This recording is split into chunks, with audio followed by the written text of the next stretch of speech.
Irã e Israel são inimigos há 45 anos, desde a Revolução de 1979, revolução liderada pelo Ayatollah Khomeini. E antes disso, quando o Irã estava sob o regime de Reza Pahlavi, as relações eram muito boas e é interessante como o Ocidente muitas vezes manifesta uma visão esquisita, ridiculamente saudosa em relação ao regime de Reza Pahlavi, porque dizem, na época do Pahlavi, o Irã era um país civilizado, liberal.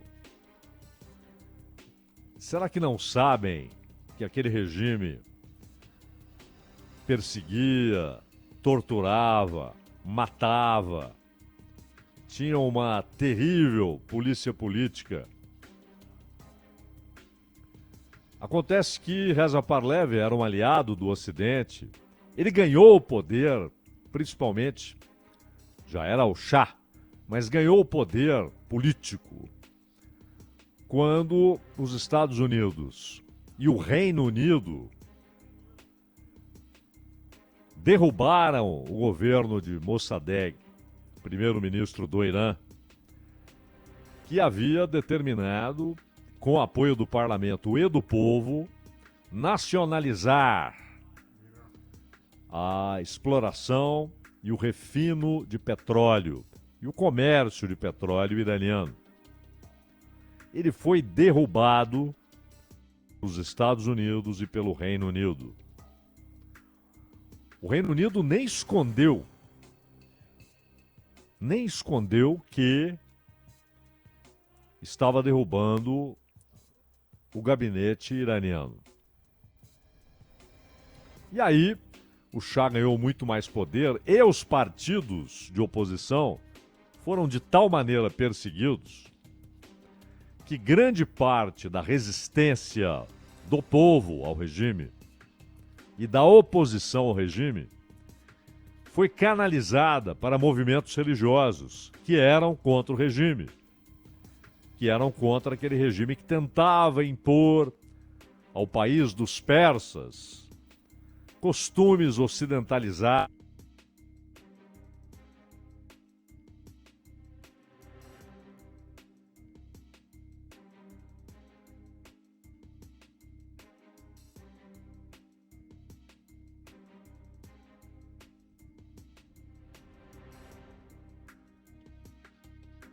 Acho que perdemos aqui o contato com o Cláudio Zaidan, a gente vai restabelecer aqui o sinal, eu estava esperando para ver se era o sinal mesmo, mas caiu aqui o Zaidan e a gente vai retomar em instantes aqui a transmissão do comentário, do tema de abertura aqui do Bandeirantes Acontece. O Zaidan falava sobre Irã e Israel, testando os limites desse conflito no Oriente Médio, e a gente vai daqui a pouquinho retomar aqui o contato, né? Restabelecer o contato com o Cláudio Zaidan, seja por telefone, por Skype ou pela linha, né? A gente vai retomar aqui dentro de instantes.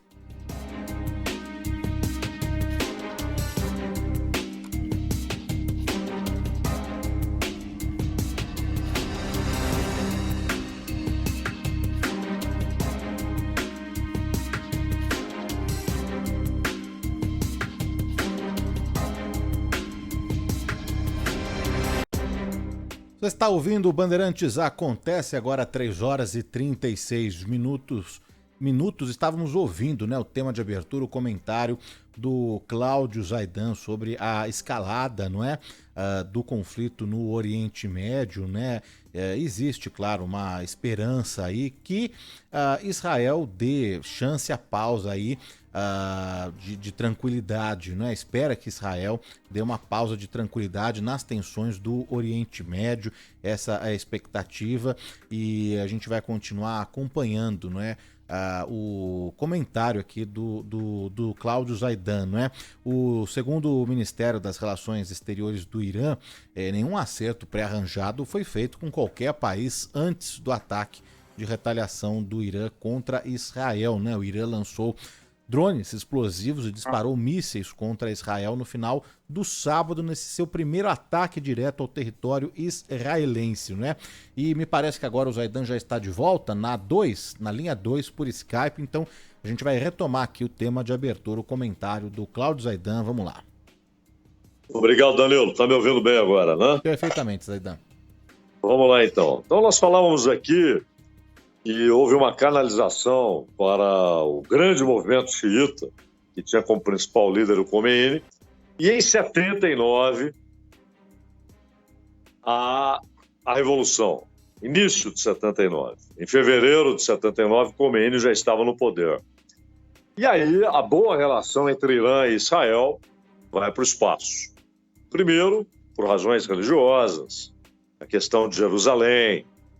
Segundo, porque Khomeini pretendia, com a oposição a Israel, ele pretendia ganhar a simpatia dos países árabes. O Irã tem população árabe, mas majoritariamente é a população de origem persa, não é um país árabe. E havia, por questões religiosas, Arábia Saudita, Emirados Árabes, são países majoritariamente sunitas, assim como o Egito, no norte da África. E o Irã é majoritariamente xiita, como o Iraque, mas o Iraque é um país árabe. E além da questão étnica e da questão religiosa, havia, da parte dos países árabes, muita desconfiança em relação às relações do Irã com o Ocidente. Então, com a Revolução, o Khomeini esperava a simpatia dos países árabes e esperava, claro, aumentar o cerco contra Israel. E aí por razões ideológicas e religiosas. Só que já no ano seguinte à Revolução, em 1980, a Revolução foi em 79, em 80, o Iraque ataca o Irã. E a guerra dura 8 anos. Cerca de 1 milhão de mortos. A economia dos dois países é devastada por esses 8 anos de guerra. E, claro, Saddam Hussein foi incentivado pelos Estados Unidos a empreender aquela aventura militar. Por quê? Os Estados Unidos perderam um aliado, Reza Pahlavi.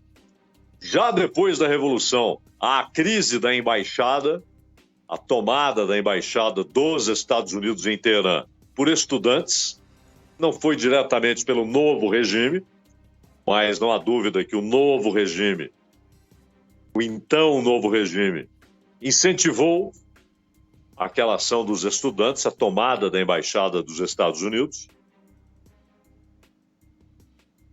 E o Iraque foi incentivado a invadir o Irã. E o Saddam Hussein tinha suas próprias preocupações, porque ele era um sunita, estabeleceu uma corte sunita num país majoritariamente xiita. Tanto que o Saddam Hussein reprimiu duramente os xiitas do sul do Iraque, usando inclusive armas químicas no sul do Iraque, assim como atacou os curdos no norte do Iraque.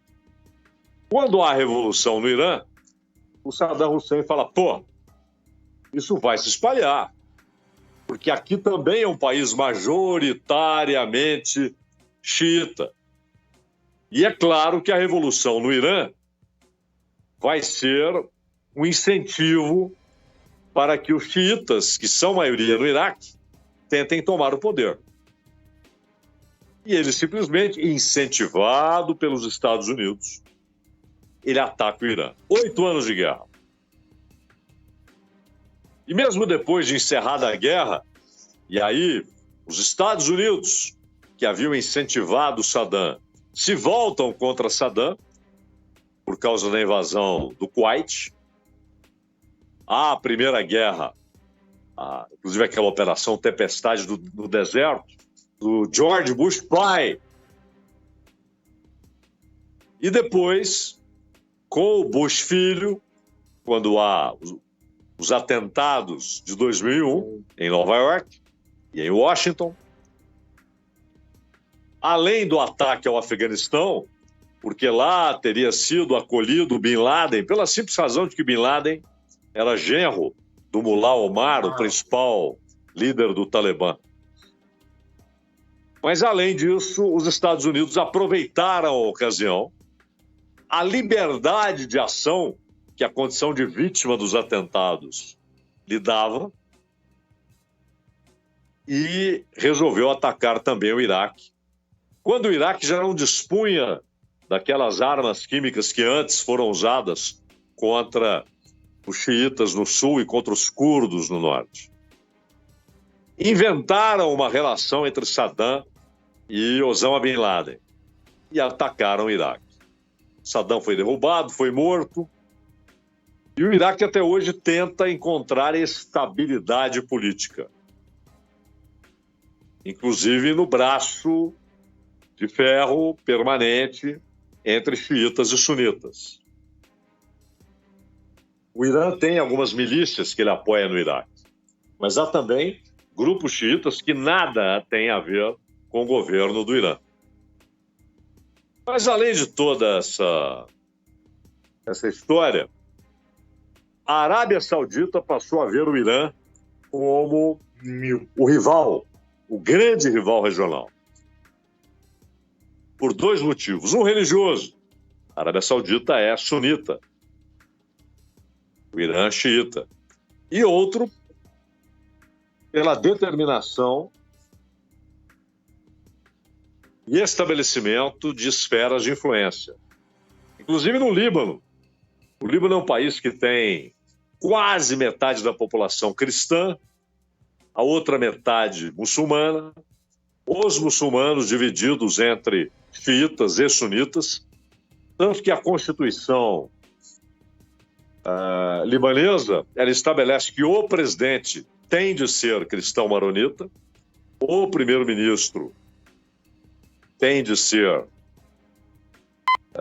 muçulmano, chefe de parlamento também muçulmano, mas um tem de ser sunita, o outro xiita, e ainda há os drusos, né? E essa disputa por esferas de influência na região fez com que a Arábia Saudita e Irã se tornassem inimigos ideológicos. Israel, naquela ação do Trump, os acordos de Abraão, Israel passa a ter uma aproximação com Emirados Árabes, também com países africanos, como Marrocos e também o Sudão. Mas a grande meta era uma aproximação com a Arábia Saudita. Isso começou a acontecer. A Arábia Saudita não é signatária dos acordos de Abraão, mas ela passou a enxergar a possibilidade de aderir, o que seria um marco histórico.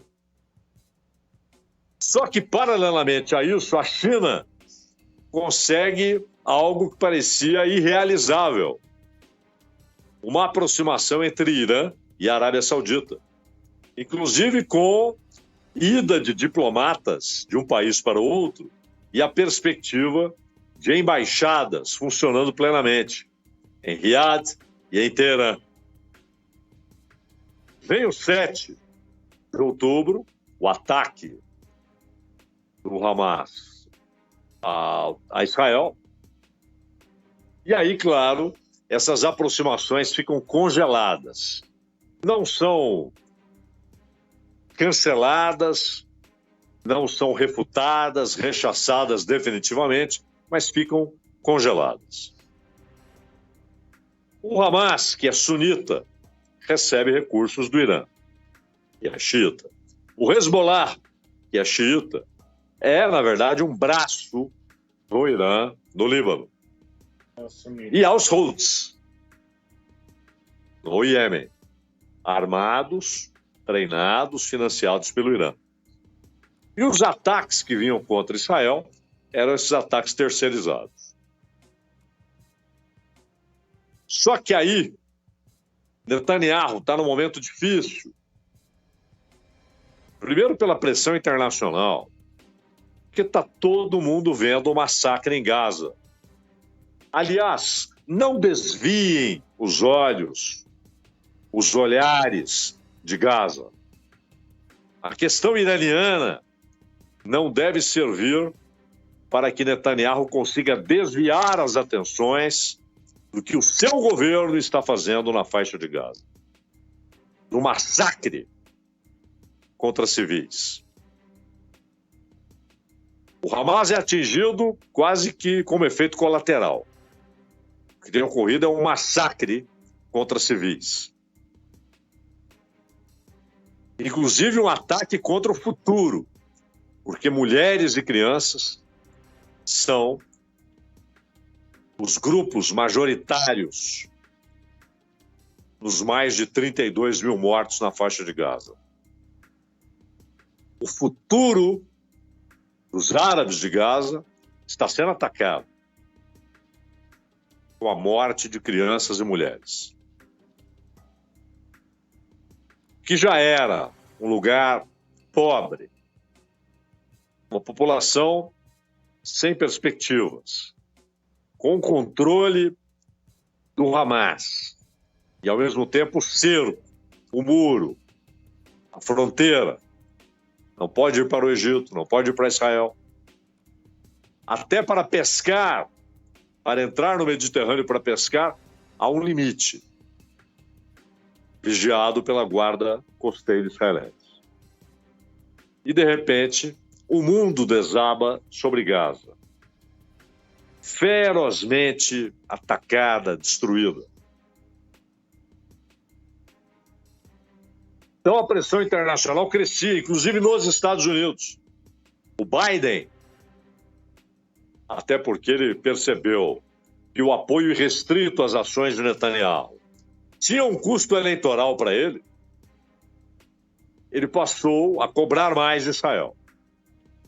Os estados sátrapas, vassalos dos Estados Unidos, Reino Unido, Alemanha, Itália, fazem aquilo que o Washington estabelece. Então passaram a cobrar mais também. Mas nem por isso o Reino Unido, por exemplo, deixou de fornecer armas para Israel. E, claro, o maior fornecedor são os Estados Unidos. Há uma condenação a Netanyahu, mas, ao mesmo tempo, são entregues as bombas que serão despejadas sobre Gaza. E aí, dentro de Israel, manifestações crescentes pela renúncia de Netanyahu. Em Tel Aviv, em Jerusalém. Pressões crescentes. Netanyahu dizendo, não, estamos em guerra. Não podemos enfrentar um processo eleitoral estando em guerra. Se eu renuncio, o presidente Herzog terá de convocar eleições. Como é que nós teremos disputa eleitoral e tudo aquilo que isso significa, e toda a energia que é gasta numa disputa eleitoral, enquanto estamos em guerra? Mas as pessoas continuavam na rua e as manifestações crescendo, mesmo reprimidas pela polícia de Netanyahu. Inclusive com prisões de judeus ortodoxos pela polícia de Netanyahu. O que, aliás, acontece frequentemente, não só com Netanyahu. Os ataques contra os ortodoxos. Porque eles questionam o sionismo. Eles veem uma oposição permanente entre sionismo e judaísmo. Mas essa é uma outra questão. Então, de repente, Israel ataca o consulado do Irã em Damasco, que fica ali ao lado da embaixada. Ataca o consulado. Pelo menos 13 pessoas morreram. Ah, mas eram oficiais do Quds, que é uma das forças de elite do Irã. Sim, mas não importa. Primeiro, é um ataque em território estrangeiro a um consulado de um terceiro país. E o consulado também está protegido pela noção de inviolabilidade que é conferida às embaixadas. Por que, então, Netanyahu fez isso? Por que o comando militar decidiu fazer isso? Para produzir uma nova crise que arrancasse as atenções do próprio Netanyahu e do massacre em Gaza. O Irã, até por ter sido um ataque não a forças do Irã em território sírio, mas a oficiais do Irã em um consulado, portanto, é uma representação do Irã.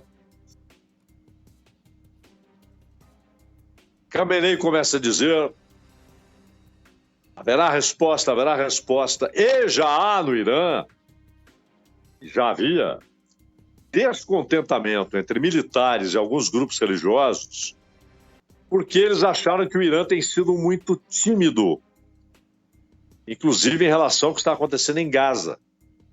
E aí tem esse ataque ao consulado, a pressão é muito grande. Mas o que fez o Irã?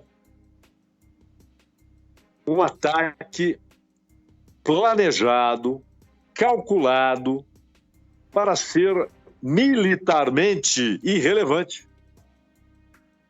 Então, quando falam em 300 drones, mísseis balísticos e de cruzeiro, dá a impressão de um ataque formidável. Mas por que, majoritariamente, os drones foram utilizados? Os drones, precisam viajar do Irã a Israel. Essa viagem é lenta.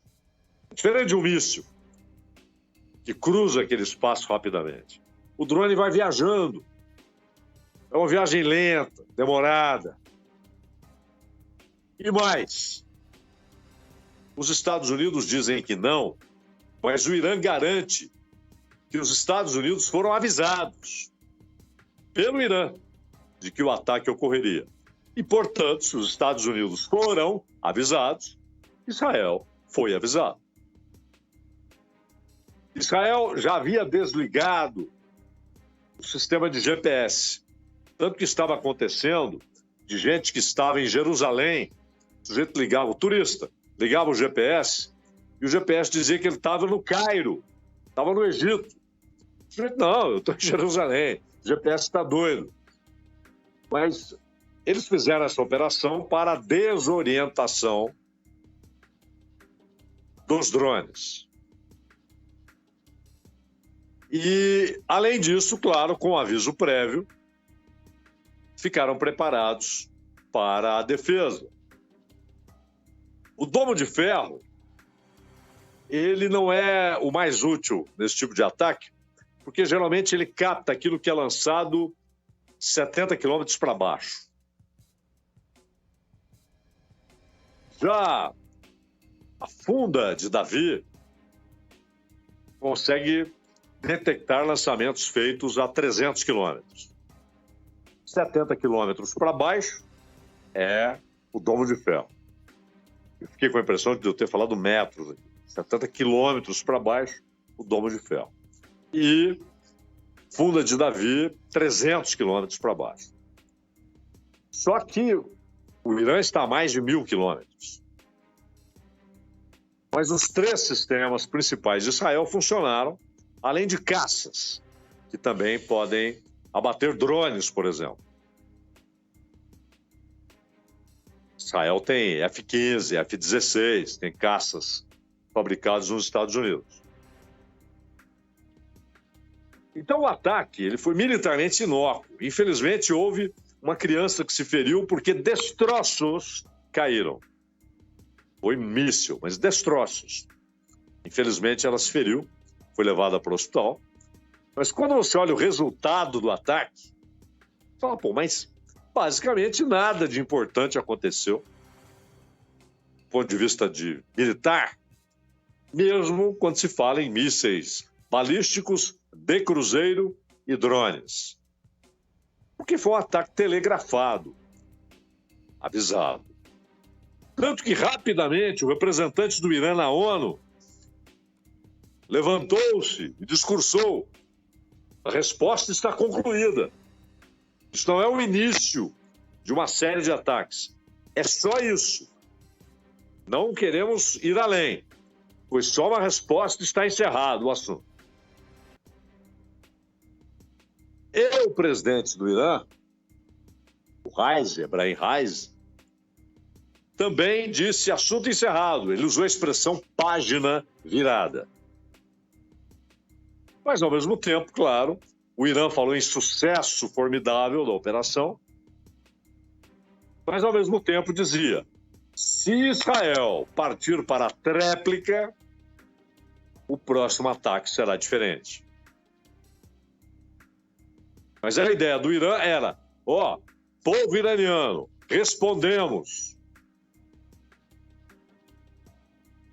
É a nossa resposta ao ataque contra o consulado em Damasco. Mas respondemos. Assunto encerrado.